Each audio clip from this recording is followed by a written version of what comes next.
오늘도 새날 주신 하나님께 감사하며 3월 6일 금요일 새벽 기도회를 하나님께 드리겠습니다. 다같이 신앙 고백하시겠습니다. 전능하사 천지를 만드신 하나님 아버지를 내가 믿사오며 그 외아들 우리 주 예수 그리스도를 믿사오니 이는 성령으로 잉태하사 동정녀 마리아에게 나시고 본디오 빌라도에게 고난을 받으사 십자가에 못 박혀 죽으시고 장사한 지 사흘 만에 죽은 자 가운데서 다시 살아나시며 하늘에 오르사 전능하신 하나님 우편에 앉아 계시다가 저리로서 산자와 죽은 자를 심판하러 오시리라. 성령을 믿사오며 거룩한 공예와 성도가 서로 교통하는 것과 죄를 사하여 주시는 것과 몸이 다시 사는 것과 영원히 사는 것을 믿사옵나이다. 아멘. 다 함께 찬송가 292장 주 없이 살 수 없네 함께 찬양 드리겠습니다. 찬송가 292장입니다.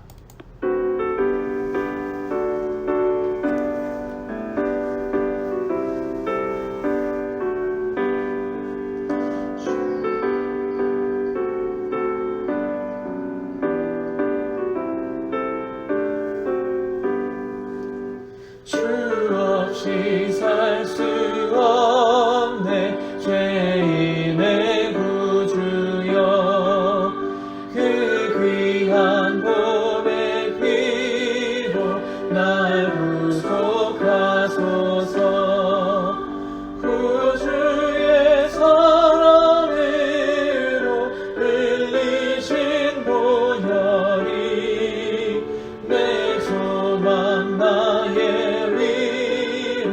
내 영광 됩니다. 주 없이 살 수 없네 나 혼자 못 서리 힘없고 부족하며 지혜도 없도다. 내 주는 나의 생명 또 나의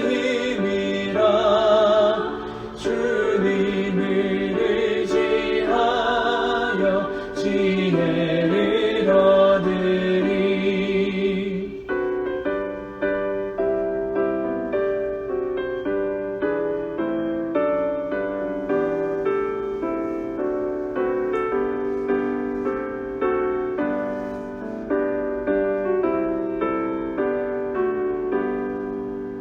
주 없이 살 수 없네 내 주는 아신다.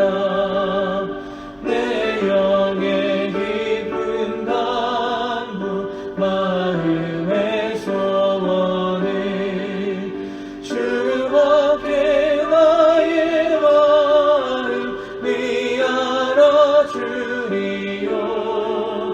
내 마음 위로하사 평온케 하시네.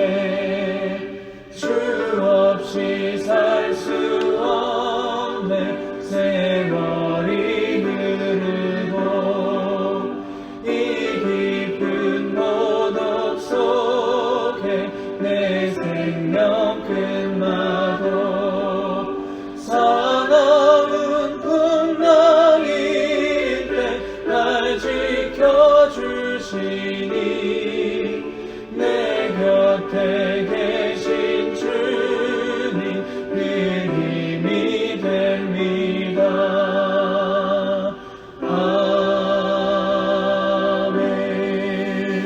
아멘. 이제 하나님 말씀 보시겠습니다. 오늘 본문은 전도서 1장 12절로 18절 말씀입니다.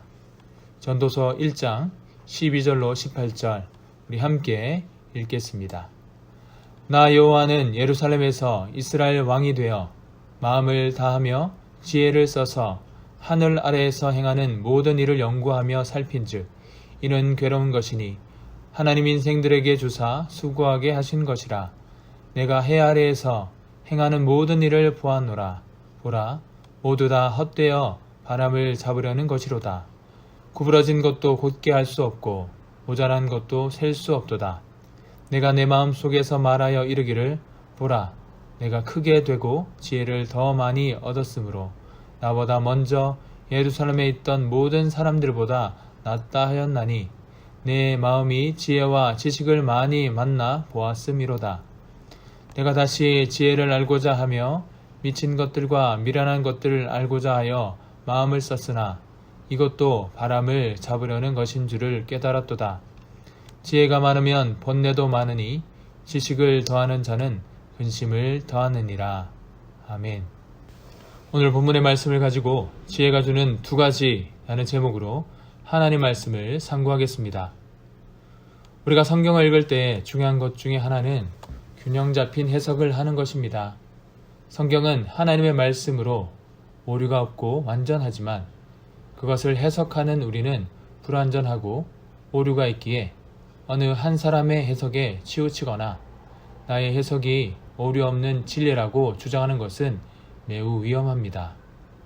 우리는 자칫 그동안 쌓인 신앙 경험이나 편견을 바탕으로 한쪽으로 치우친 해석을 할 수도 있습니다. 또한 본문에 나타난 깊은 뜻을 깨닫기 전에 표면에 나타난 의미만 보고 쉽게 결론을 내버릴 수도 있습니다.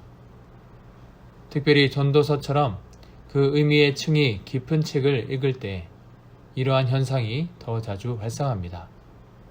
전도서에서 자주 나타나는 단어인 헛되다를 보고 이 책은 우리 인생의 허무함을 나타내기 위해 기록되었다고 판단해버리기 쉽습니다.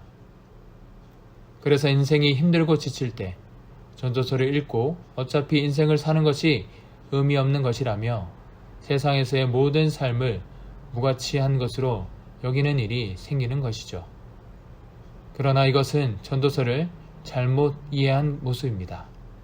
전도서는 독자들로 하여금 인생의 유한함을 깨닫게 해서 절망으로 이끄는 것이 아니라 오히려 그들을 더 의미있고 보람있는 인생으로 삶의 방향성을 제시하는 책입니다.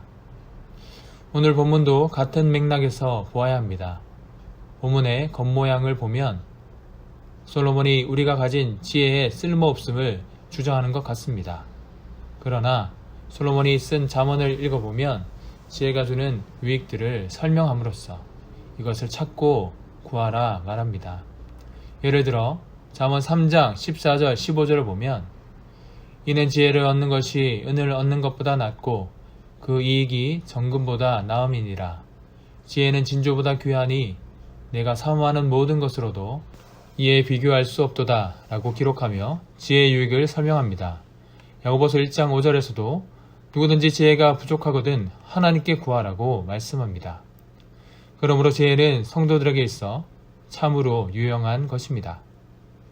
우리가 찾고 구해야 하는 것 중에 하나이죠. 그렇다면 오늘 본문의 참 의미는 무엇일까요? 본문을 통해 지혜가 주는 두 가지를 살펴보겠습니다. 먼저 지혜는 세상과 자신을 올바르게 보게 합니다.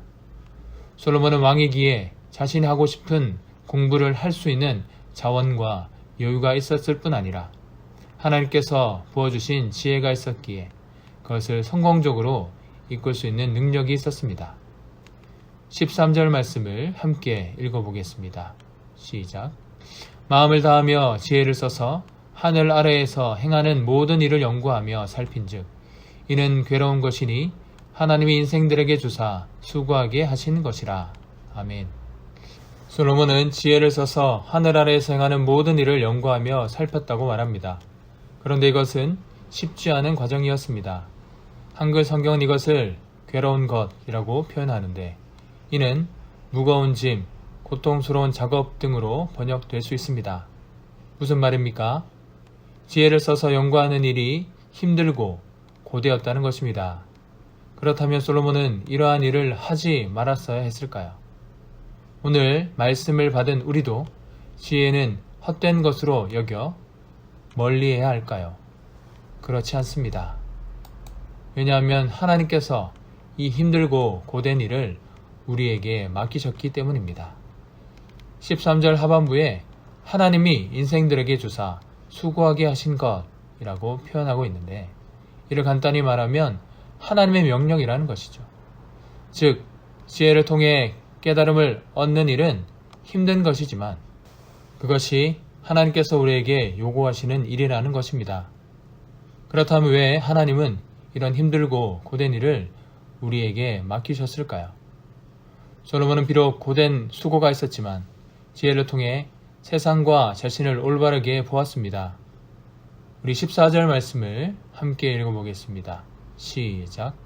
내가 해 아래에서 행하는 모든 일을 보았노라. 보라, 모두 다 헛되어 바람을 잡으려는 곳이로다. 아멘. 무슨 말입니까? 우리가 바람을 아무리 잡으려 해도 손에 넣을 수 없기에 그 수고가 헛되듯이 이 세상에서 행해지는 모든 것들이 헛되다는 말입니다. 여기서 죽음 앞에서 또는 죽음을 극복하기에 라는 수식어를 붙인다면 그 의미가 더 분명해질 것입니다. 해 아래에서 행해지는 모든 것이 헛되다는 말은 사람이 어떤 노력을 한다 하더라도 죽음, 즉 인생의 유한함을 극복할 수 없다는 것입니다. 솔로몬은 인생의 한계를 철저히 깨달았습니다. 이 땅에서 인생이 할 수 있는 일이 많은 것 같지만 무한한 우주적 관점에서 보면 보잘것없다는 것을 본 것입니다. 또한 15절에서는 구부러진 것도 곧게 할 수 없고 모자란 것도 셀 수 없다고 말합니다. 이 말은 사람이 자신의 인생과 환경을 마음대로 바꿀 수 없다는 것입니다. 사람은 자신이 태어날 시간과 장소를 스스로 선택할 수 없습니다. 자연재해나 질병들을 완벽히 막아낼 수도 없습니다. 그것은 이번 코로나 바이러스 사태를 통해서도 이미 우리들이 절실히 느끼고 있는 것이죠. 그러므로 인간은 자신이 속한 환경을 바꾸기보다는 그저 순응한 채 살아가는 법을 배울 뿐입니다. 이것을 깨닫는 것이 바로 지혜입니다. 자신의 한계를 명확히 인식하고 결국 창조주 하나님께로 나아가는 것이 지혜의 가장 중요한 역할 중에 하나이죠. 그래서 성경은 하나님을 경외하는 것이 지혜의 근본이다 기록하고 있습니다. 성도 여러분, 지혜를 통해 세상과 자신을 올바르게 바라볼 수 있게 되기를 바랍니다. 그래서 우리 모두가 무한하시고 위대하신 하나님을 참으로 경외하는 바른 신앙인으로 서기를 축복합니다. 오늘 솔로몬이 말하는 지혜의 참 의미 두 번째는 지혜 자체는 인생의 문제를 해결할 수 없는 안내자라는 사실입니다. 17절 말씀을 함께 읽어보겠습니다. 내가 다시 지혜를 알고자 하며 미친 것들과 미련한 것들을 알고자 하여 마음을 썼으나 이것도 바람을 잡으려는 것인 줄을 깨달았도다. 아멘. 이것을 간단히 말하면 지혜 자체를 구하는 것이 헛되다는 말입니다. 사람이 스스로 똑똑해지기 위해 지혜를 찾는다면 이건 역시 인생에 있어 궁극적인 도움이 될 수 없습니다. 그래서 18절에서 지혜가 많으면 번뇌도 많으니 지식을 더하는 자는 근심을 더하느니라 라고 말합니다. 즉 지혜 그 자체가 많아지는 것은 도리어 없는 것만 못하다는 것입니다. 지혜는 그 자체가 목적이 될 수 없습니다.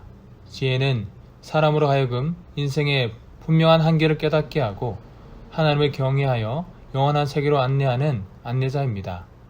이러한 지혜의 기능을 잘 이해하지 못하여 지혜 그 자체를 추구하는 인생은 결국 더 많은 괴로움을 갖게 되는 것이죠. 그저 세상의 불합리성과 인생의 유한함만을 깨닫게 되기 때문입니다. 아는 것이 병이다 라는 말이 있듯이 문제를 해결할 능력은 없는데 문제를 계속해서 발견하게 되면 차라리 모르는 게 낫습니다. 지혜 그 자체는 안내자일 뿐 해결사는 될 수 없습니다. 오직 하나님만이 모든 것의 해결사가 되시는 줄을 믿으시길 바랍니다. 따라서 우리는 지혜 그 자체에 만족해서는 안 됩니다. 지혜를 통해 결국 살아계신 하나님과 그분의 나라를 발견해야 하고 그곳에 소망을 두는 데까지 나아가야 합니다. 말씀을 마무리하겠습니다. 성도 여러분, 지혜를 구하십시오. 지혜는 세상과 우리 자신을 올바르게 보게 합니다. 지혜를 통해 우리 자신을 바르게 볼 수 있습니다. 우리의 분명한 한계를 발견하게 됩니다. 하지만 그 지혜가 인생의 목적이 되어서는 안 됩니다. 지혜를 통해 지혜의 근본 되시는 영원하신 위대하신 하나님을 만나길 소망합니다. 맹목적인 지혜는 오히려 독이 될 수 있고 그 지혜를 통해 평생 불만족으로 살아갈 수 있습니다. 그러나 지혜를 통해 인생의 유한함과 한계를 분명하게 깨달아 살아계신 하나님을 소망하는 대로 나아가는 복된 성도가 되시기를 주님의 이름으로 축복합니다. 이제 함께 기도하는 시간을 가지겠습니다. 우리의 모든 상황과 문제를 하나님께 아뢰며 기도합시다. 기도만이 살 길이고 기도만이 해답이 되는 줄 믿습니다. 우리가 기도할 때 하나님이 일하실 줄 믿습니다. 한마음으로 기도 제목을 붙들며 간절히 10분 이상씩 기도하시길 바랍니다. 찬양을 틀어놓을 수 있으면 찬양을 들으면서 기도하시길 바랍니다. 오늘 받은 말씀을 붙들고 간절히 기도합시다. 지혜 자체를 맹목적으로 쫓는 헛된 인생을 멈추게 하시고 지혜를 통해 자신의 한계를 깨달아 지혜의 근본 되시는 하나님만 소망하게 하옵소서. 우리의 모든 문제와 상황을 능히 해결하시는 하나님만 붙들고 살아가게 하옵소서.